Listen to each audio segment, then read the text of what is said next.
Oui, chers amis, bonjour. Encore un très grand plaisir d'être avec vous pour pouvoir creuser dans la parole. Nous espérons que vous allez bien ainsi que vos familles, ainsi que vos amis. D'ailleurs, comment vas-tu, mon cher Martial? Alors, je ne sais pas si ça s'entend, mais je suis enrhumé. Mais Ah. je suis hyper heureux d'être là. Très bien, c'est le principal. Rappelle-nous les communautés dont tu as la charge, Martial. Alors, pour le moment, je suis engagé dans l'église adventiste du 7e jour de Paris-Sud, au 130 boulevard de l'Hôpital. Que nous saluons, bien entendu. Merci. Oui, mon cher Gaston, comment vas-tu? La forme olympique. Ça va, toujours en forme. Excellent, excellent, excellent. Les communautés dont tu as la charge, s'il te plaît, que nous puissions les saluer. L'église de Bagnolet et l'église de Tout à fait. Reims. Entendu, entendu. Et puis, bien sûr, j'ai la charge de l'école du sabbat en tant que responsable à la fédération. Tout à fait, tout à fait, tout à fait. Donc c'est le boss. Non. Pour la catéchèse. Le boss, c'est Jésus. Très bien, très C'est bien. d'abord le président et ensuite Jésus. Merci pour la nuance. Veux-tu nous unir dans la prière, Martial, s'il te Oui, plaît? prions ensemble. Seigneur, je te remercie pour l'opportunité que tu nous donnes aujourd'hui de nous retrouver autour du texte inspiré, la Bible. Et nous voulons, Seigneur, y jeter un regard pour te connaître mieux, pour te découvrir peut-être différemment. Permets donc que ces échanges puissent accompagner nos amis qui nous regardent, nous permettent également d'avoir une plus juste vision de qui tu es. Et alors que nous parlons du plus grand, des deux plus grands commandements, nous voulons simplement les découvrir, les apprécier et les appliquer dans nos vies. Merci pour ce que tu fais pour nous. Je t'ai prié dans le nom de Jésus-Christ. Amen. Amen. Amen, amen. Oui, mes amis, la région dans laquelle nous investiguons en ce moment s'appelle l'amour et la justice de Dieu. Et nous sommes en train de chercher, de creuser avec ce titre, les deux plus grands commandements. Est-ce que, mon cher Martial, veux-tu nous lire Jean 4, verset 20? D'accord, on va le lire ensemble. 1 Jean 4, verset 20, je lis. Si quelqu'un dit « J'aime Dieu » et qu'il haïsse son frère, c'est un menteur. Car celui qui n'aime pas son frère qu'il voit, comment peut-il aimer Dieu qu'il ne voit pas? Très bien. Cela nous pousse à la réflexion, en tout cas. Gaston, comment vois-tu, comment lis-tu ce texte? Alors, Et qui trouves-tu en filigrane? Qu'est-ce que tu trouves en filigrane? J'entends certaines personnes dire il s'agit de frères, il ne s'agit pas d'ennemis. Donc, s'ils peuvent haïr leur ennemi, mais pas leur frère. C'est De façon logique. De façon logique. Mais bon, en effet, Jésus dit aussi d'aimer son ennemi, de prier même Absolument. pour son ennemi. D'accord. En fait, ce texte, je le mets en parallèle avec le texte que nous trouvons dans 1 Jean 3, verset 15, pareil, Oui. qui dit que quiconque est son frère est un meurtrier. Donc, en fait, c'est la même chose qu'il est en train de dire. Oui. Celui qui est son frère est un meurtrier. C'est grave. C'est-à-dire que on a du sang sur la main. On est un meurtrier. C'est vrai que on aura beau se bomber le torse et dire qu'on aime Dieu, qu'on aime le commandement de Dieu, on est là chaque sabbat. On aura beau dire à telle personne, mais tu n'es pas végétarien. Mais s'il n'y a pas de l'amour vrai entre nous, ça n'a aucune importance. Ça n'a pas de valeur, en fait. Et d'ailleurs, lorsqu'on écoute Jésus, Jésus va dire, aimez-vous les uns les autres. Oui. C'est à ceux-ci et seulement à ceux-ci qu'on reconnaîtra que vous êtes mes disciples. Très bien. Le vrai disciple de Jésus, Très c'est bien. celui qui aime son frère et même son ennemi.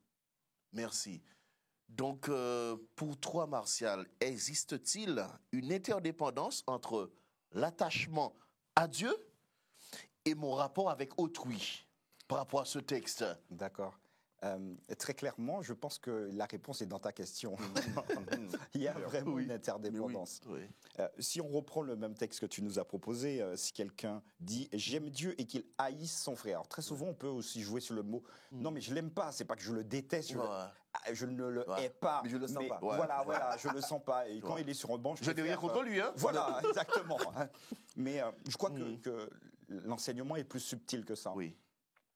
Je crois que Dieu nous interpelle sur le fait de nous inviter à comprendre comment parles-tu de l'autre. Oui. Bien sûr, on passera sur le bord, on ne hait pas, on ne haït pas. Mais dans ta question, est-ce qu'il y a une interdépendance? Dieu m'aime. Est-ce que j'aime réellement Dieu que je ne vois pas? Parce que le texte le dit. En d'autres termes, ça doit se voir. Et inutile de commencer, oui, mais c'est de sa faute, par exemple. Oui, mais je fais ça parce que... En fait... C'est trop grave ce qu'il m'a fait. Ouais. ou c'est insupportable. Alors, humainement, on peut l'entendre. Mais c'est parfois d'accord. légitime. Oui. Humainement, Oui. on peut l'entendre, absolument. Mais je crois que ça nous montre également notre limite dans l'amour de l'autre.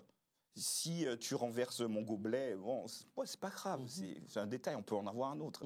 Mais si volontairement tu m'as amputé d'un bras, d'une main ou quelque chose, là c'est beaucoup plus impactant. Et comment je fais pour t'aimer et ne pas te haïr? Moi je suis pianiste, là tu m'as coupé une main. Humainement, j'ai envie de dire, je te déteste à vie, en fait, parce que tu m'as enlevé quelque chose. Et pourtant, je crois qu'il y a cette perspective où Dieu nous invite à non rechercher l'amour qui est en nous, mais à rechercher l'amour qui est en lui. Donc, il y a une interdépendance. Si j'aime Dieu et si je le dis, ça doit se voir également, et ça se concrétise dans ma relation avec l'autre. Oui. Et je nous pose donc la question, puisque nous sommes tous responsables de communauté, est-ce que c'est le cas? Oui. Est-ce Alors, que c'est le cas? Oui. J'aimerais rajouter 2 points aussi par rapport à ce texte. Oui, Gaston, Le premier, vas-y. le texte nous dit de manière implicite, lorsqu'il dit si quelqu'un aime Dieu. Cela veut dire que celui en qui Dieu habite, celui en qui est connecté à Dieu, celui en qui l'Esprit de Dieu foisonne, celui en qui la grâce foisonne, eh bien, forcément, cette personne doit avoir les caractéristiques de Dieu qui est l'amour. Dieu est amour. D'accord? C'est-à-dire que tu as parlé de la source, on est connecté à la source, forcément, cet amour, on est imbibé de cet amour. Donc, il dit que cette personne qui... On ne parle pas de nos chrétiens, là, vous voyez bien, le texte dit quelqu'un dit qu'il aime Dieu. Donc, cette personne qui marche avec Dieu, qui est connectée à Dieu, eh bien, Dieu, forcément, l'invite à vivre l'expérience de l'amour. Et de quel amour s'agit-il ici? Parce qu'on peut dire, oui, je l'aime, hein, mais par contre, je ne veux pas m'asseoir à côté de lui. Je l'aime, mais ce qu'il m'a fait, je n'oublie pas. Bien sûr, on n'oublie pas. Mais le fait de dire que je n'oublie pas veut dire que je te regarde, j'ai les yeux sur toi quand même. Tu vois. Mais Je te garde à l'œil. donc, de quel amour s'agit-il? Et Paul répond à ça dans en Corinthiens chapitre 13. Oui. C'est celui qui ne soupçonne pas le mal, Oui. qui ne s'irrite point. On peut le dire dans Corinthiens chapitre 13, qui ne s'irrite point, qui ne soupçonne pas le mal, qui ne se réjouit même pas de l'injustice, qu'il excuse tout, il croit tout, il supporte tout, il espère tout. C'est de cet amour qu'il s'agit. Très Et bien. c'est ça. Objectif à atteindre. Excellent, Donc, excellent, c'est ça le excellent. chemin, hein. Tout à fait, tout à fait. Et cela me permet de rebondir sur un élément, mes amis, sans entrer dans une expertise linguistique. Tous nos amis n'ont pas fait du grec, mais le terme qui est utilisé ici, c'est agapé ou agapéo. Donc, pouvez-vous nous en dire un peu plus par rapport à ce verbe qui est utilisé par l'auteur, par Jean? Il aurait pu utiliser un autre, mais Ça. pourquoi précise-t-il avec ce verbe cette invitation? On traduit en français agapéo par l'amour désintéressé. Tout En à fait. Je fais quelque chose, c'est parce que je t'aime et j'attends rien en retour. C'est vrai que nous sommes conditionnés aujourd'hui à pouvoir recevoir quand nous avons donné quelque chose. Bien sûr. Donc je te fais Retour un sur cadeau. investissement. Voilà, bien sûr. Mais je crois que spirituellement, on doit dépasser ce niveau-là. Et c'est l'invitation que le Christ nous propose d'avoir. Un amour désintéressé, mais en vrai, pour parler comme les jeunes. Oui. Comment ça se pose? Mais ouais, Ah. attends, quel est mon intérêt? Et d'ailleurs, les disciples de Jésus lui ont posé la question. Quel est notre intérêt de pouvoir te suivre? En d'autres termes, quel est mon intérêt d'être chrétien adventiste ou chrétien tout court?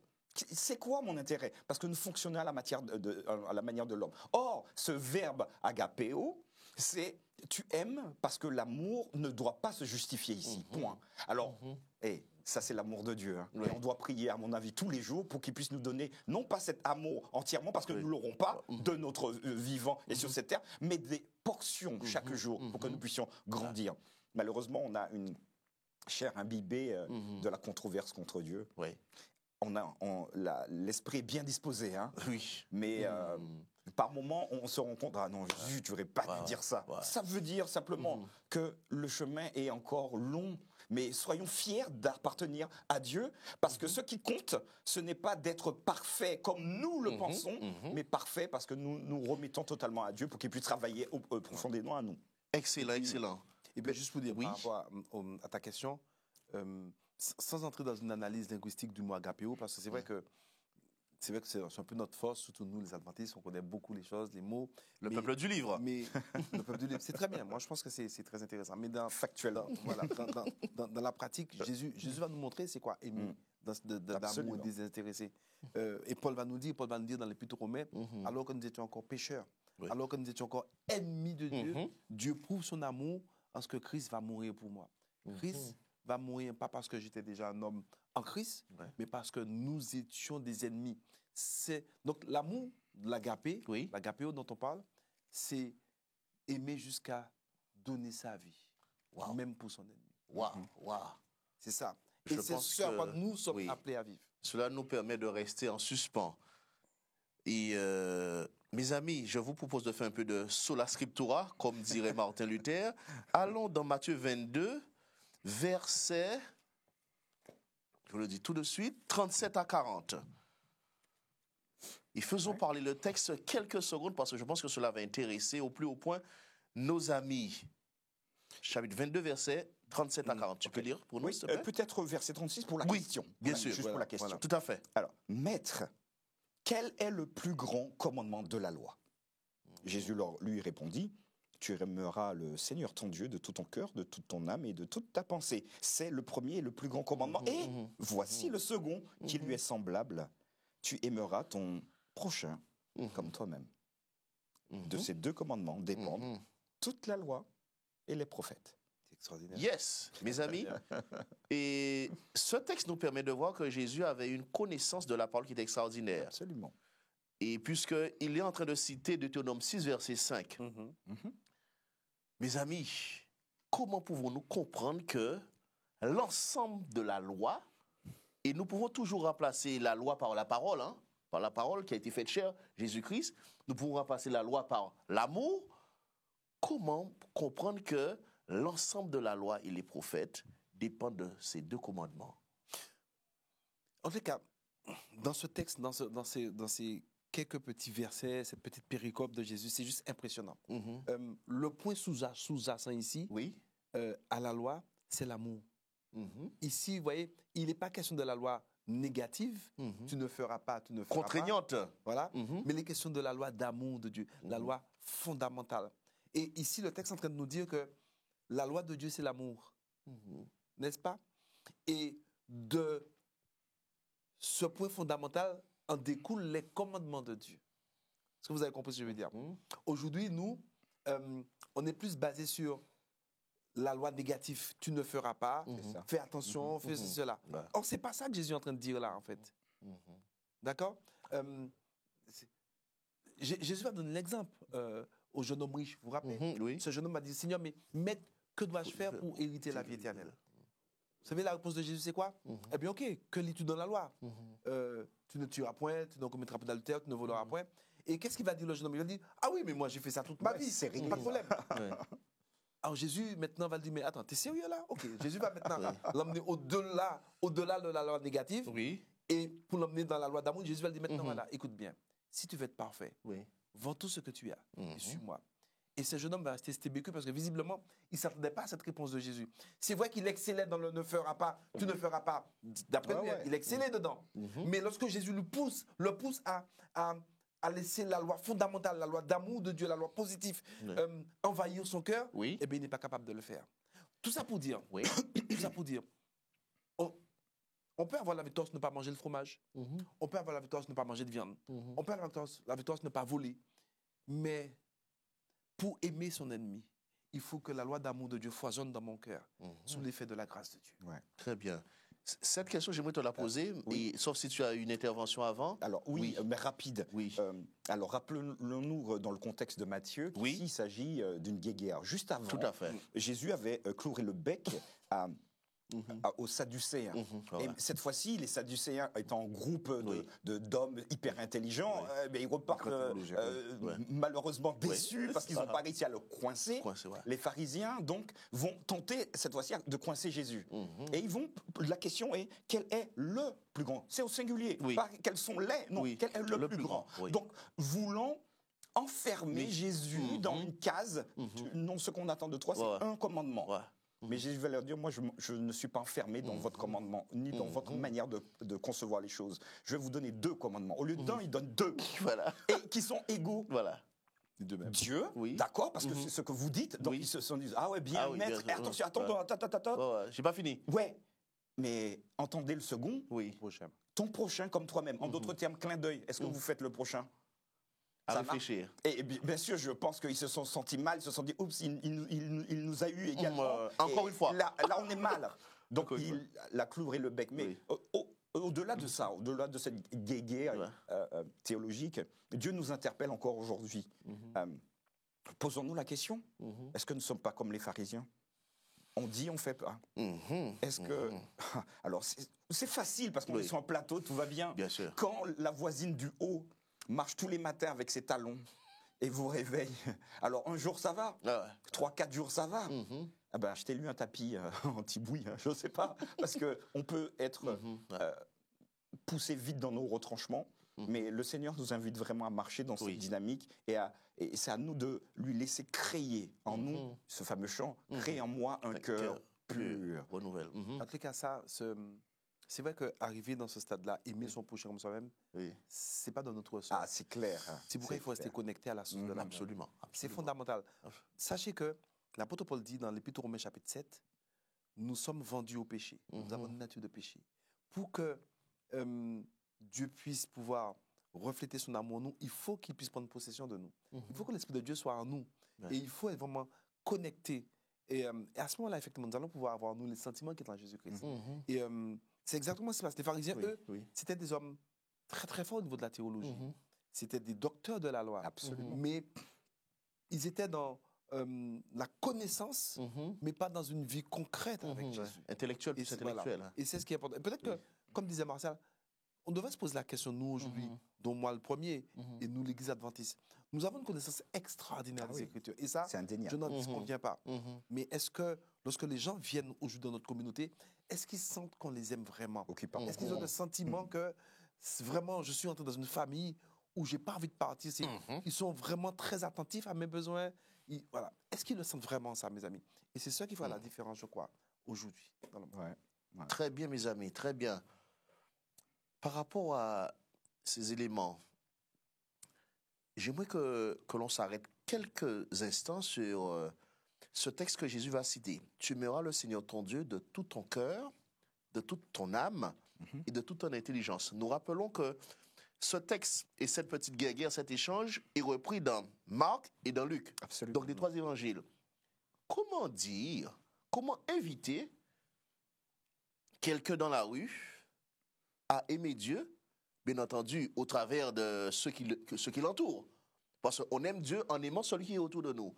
Mais quand il voit tout ce qui se passe, les fronts de guerre, le mal qui est appelé bien, les valeurs qui sont renversées, comment l'inviter? J'imagine pas de façon péremptoire, hein? Comment l'inviter avec humilité et modestie à aimer Dieu, mes amis? Waouh! Sincèrement, j'ai envie de te dire que je sais. Je tousse même à l'idée de cette question.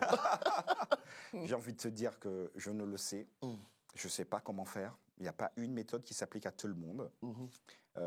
La méthode évangélique, c'est de rentrer d'abord en contact avec les gens, échanger, avoir... se mélanger avec eux. Ce lien, cette sympathie avec les gens. Et soit directement ou indirectement, parce que tout est possible en fonction du profil de la personne, soit de l'interpeller sur la Bible, mais on n'est pas obligé d'utiliser que la Bible, notre comportement, notre manière de faire, et aussi un message, mais centré sur l'amour, centré sur Jésus. J'aime beaucoup cette femme qui, après l'échange avec Jésus, va dire « Venez voir celui qui m'a dit tout ce que j'ai fait. Ne serait-ce pas le Christ ?» Et je crois vraiment qu'il est important de comprendre qu'aujourd'hui, alors là, on est des théologiens, on a fini des masters, on est des très bonnes notes à l'école, c'est très bien tout ça. Et il faut étudier. Mais in fine, ça sert à quoi? Ça sert à quoi? Est-ce qu'on reconnaît en Jésus celui qui nous dit ce qui se passe dans notre vie pour les corriger, pour nous aider à avancer? Recadrer. Et ainsi, vous savez, parfois on est engagé dans la mission et moi j'aime bien, on aime toujours dire aux gens, c'est pas comme ça qu'il faut faire, c'est comme ça qu'il faut faire. Nous, on a eu des années d'apprentissage et au niveau où on est aujourd'hui, on a encore, oh là là, du chemin à parcourir. Mais celui qui est naissant dans la foi, pourquoi voulons-nous lui demander d'être au même niveau que nous aujourd'hui et de croire comme nous croyons, nous, aujourd'hui? Et Gaston, tu l'as dit tout à l'heure, et c'est intéressant, on fait des disciples à notre image. Or, la connexion suprême, c'est la connexion avec le Seigneur. Et C'est très juste. Pour répondre à ta question aussi, c'est comment aider quelqu'un à aimer Dieu. Je vais le dire au travers d'un témoignage. Je parlais il n'y a pas longtemps avec un membre d'église qui me disait que ce membre a eu l'occasion de travailler avec un frère adventiste, un frère ou une sœur adventiste, bref, je préfère ne pas dire. Et la fin de la discussion de cette personne a été, cette personne est adventiste de nom seulement. Waouh. D'accord. Tout ça pour dire, c'est que la meilleure manière d'aider quelqu'un à aimer Dieu, c'est de la relation que nous avons avec cette personne-là. Une authenticité peut-être. La manière dont nous allons l'aimer. Bien sûr. Et cette personne, pour avoir Dieu en nous à ce moment-là, n'est-ce pas? Mais on doit beau dire à la personne, Dieu t'aime, il faut aimer ceci, cela. Et Fais si ceci, à fais chaque cela. fois, dès que cette personne nous voit, cette personne a l'impression que nous sommes en train de le manger, cette personne ne va pas aimer Dieu, mes amis. Oui. Et je crois que c'est pour ça que Paul nous dit que ayez en vous les sentiments qui sont en Jésus-Christ. Et je crois que les gens aujourd'hui vont prendre position pour Dieu de la manière dont vous et moi nous vivons avec eux. Il y a un texte que j'aime beaucoup, si tu permets, David. Oui, vas-y. Il faut qu'on arrive, me semble-t-il, à respecter le choix de chacun. C'est dur. Hein. Quand c'est vos enfants qui font un choix différent du vôtre, c'est lourd à porter, ça vous attriste. Mais il y a un texte qui m'interpelle. Dieu ne force pas la porte du cœur. Je mets aujourd'hui devant vous la vie et la mort, la bénédiction et la malédiction. Mais il nous conseille, choisis la vie afin que tu vives. Nous avons tous le choix et nous devons également donner ce choix-là aux autres. Bien sûr, en donnant les atouts, les dimensions grandioses que ce que le Christ nous invite d'abord dans notre vie. Bien sûr, déjà. D'accord, ça marche, puisque nous sommes donc un exemple. Mais restez en prière pour cette personne-là, parce que la personne a son choix à faire. Et ça, le choix, c'est d'être connecté au Christ. Et c'est pas suivre une liste de règles, c'est d'abord être connecté au Christ. Et moi, j'aimerais le dire avec toute ma vigueur, toute ma force, on ne fait pas des adventistes du 7e jour. On fait des disciples de Jésus-Christ. L'Église, c'est simplement le support qui nous invite à être connectés au Christ et pas autre chose. Or, on a l'impression que parfois, je dis bien parfois, parce que j'aime mon Église, attention, sinon je serais ailleurs. J'aime beaucoup mon Église, mais toutes les églises sont défaillantes. Il y a des très très bonnes choses et puis il y a des choses, voilà. Néanmoins, parce que le Christ vit dans l'Église, et l'Église c'est vous, c'est moi, c'est nous tous, c'est à moi de me dire, si mon Église est défaillante, c'est parce que je suis défaillant. Alors Seigneur, où est-ce que tu peux me permettre d'avancer pour que justement mon Église puisse être plus grande, puisse rayonner sur l'entourage. Moi je trouve ça magnifique, c'est fantastique. Excellent, excellent. Donc mes amis, si je comprends bien notre progression, attention au yaka faucon. Ah ben là, oui. Voilà le modus operandi, mais plutôt une invitation. Pouvons-nous toucher le point qui me paraît quand même assez essentiel et que vous partagez aussi? Tournons les pas dans notre Bible, dans le Psautier, au chapitre 135, verset 15. À quel type de péché le psalmiste fait-il ici référence et quelle application pratique pouvons-nous faire de nos jours? Donc, Psaume 135, verset 15. D'accord. Tu veux lire, Gaston? Ok. Alors, verset 15 dit, les idoles des nations sont de l'argent et de l'or, elles sont l'ouvrage de la main des hommes. Verset 15, c'est ça. Alors, mes amis, mes chers étudiants assidus de la parole, de quoi est-il fait référence ici? Les idoles des nations sont de l'argent et de l'or. Elles sont l'ouvrage de la main des hommes. Une idole, c'est la représentation d'une divinité. Et dans certains courants chrétiens religieux également, la représentation de la divinité est la divinité. Donc on calque une représentation, ce que je peux entendre, je peux comprendre. Mais le texte va préciser, attention, c'est l'ouvrage de la main des hommes. On fabrique un Dieu qui est à notre portée. Donc l'interpellation me semble ici est claire. Est-ce que nous fabriquons pas un Dieu à notre ressemblance? Donc Dieu nous crée à sa ressemblance dans la Genèse, mais nous avons plutôt tendance à créer un Dieu à notre ressemblance. si c'était Dieu, voilà, ce que Dieu veut. On, Ouais. on sait tout de Dieu. En Voilà. fait, on le maîtrise. Pourquoi? Parce Parfaitement. qu'on l'a réalisé nous-mêmes. ouais. Il est enfermé. Et c'est un clin d'œil pour dire, attention les amis, n'enfermez pas Dieu dans ce que vous croyez qu'il est. Restez ouverts. Vous avez appris ça de lui, très bien. Mais Dieu est un être infini. Voilà. Et transcende, il l'idée, dépasse. voilà, l'idée de le cristalliser pour dire Dieu c'est comme ça et pas comme ça, les voies de Dieu sont impénétrables. Ouais, Il peut comme dirait l'autre. ouais, il peut passer par un chemin, mais ça nous ébahit. Mais l'objectif final, c'est de nous réconcilier avec lui. Et parfois, Dieu, il utilise. C'est vrai qu'on a pris cette femme auprès du puits, mais Jésus, qu'est-ce que tu fais avec une femme? Pourquoi tu discutes avec une femme? Mais tu ne dois pas faire ça. Vous êtes une femme avec une En mauvaise plein jour. réputation. En plus, mauvaise Voilà. réputation Voilà. en plus. Mais qu'est-ce que tu fais? Donc pour nous, enfin pour les disciples, Ouais. Jésus n'a pas à faire cela. Il doit utiliser un autre biais pour entrer en contact. Peut-être aller voir les parents de cette femme, Ouais, mais ouais. il nous impressionne parce qu'il il fait fi Voilà. de notre... Des codes de la société. Voilà, Voilà. absolument. Il n'est pas dans l'orthodoxie. Absolument. Il vient donc nous interpeller directement et il Ouais. utilise la meilleure méthode qu'il soit. Donc l'idée ici, c'est de nous inviter à ne pas figer Dieu dans une statue ici, or ou argent, Ouais. même si c'est l'or, c'est Oui. quelque chose d'assez important, mais de le laisser cette universalité qu'il a et apprendre jour après jour à le connaître et à Très se bien. laisser transformer à son image. Très bien, merci. Juste une petite précision. C'est vrai que Jésus n'était pas dans l'orthodoxie de la société, mais il était dans l'orthodoxie, la vraie religion de Dieu. Divine. Ouais. Moi, j'appelle ça comme ça. Oui, voilà. Mais j'aimerais te poser la question, garçon. Retiens ce que tu dis. Par rapport à ce que nous dit Martial, quelles sont ces petites divinités que nous avons maintenant? Je vais même employer le terme, les divinités 2.0 que nous avons maintenant, qui dynamisent notre vie et qui peuvent paraître tout à fait légitimes. Hein? Ouais, J'en tire peut-être une entre les mains. Et qui, quand je me lève le matin, est-ce que je vais prendre cela d'abord ou je vais prendre cela d'abord? Après, De façon pratico-pratique. Mais en Et même temps, est-ce que ça peut être dans ça idole, aussi. là? Est-ce que tu veux pas en train d'en faire une idole en même temps? Aussi. Marcel a bien expliqué. Je pense que dès l'instant où il y a quelque chose qui prend la place de Dieu dans ton cœur, eh bien, tu es déjà dans une forme d'idolâtrie. Quand je regarde le texte de Psaume 135, verset 15, les idoles des nations sont de l'or et de l'argent. C'est ce qu'il dit là. D'accord, le verset 15. Donc ça a de la valeur. Ça a de la valeur. Ça a de l'intérêt.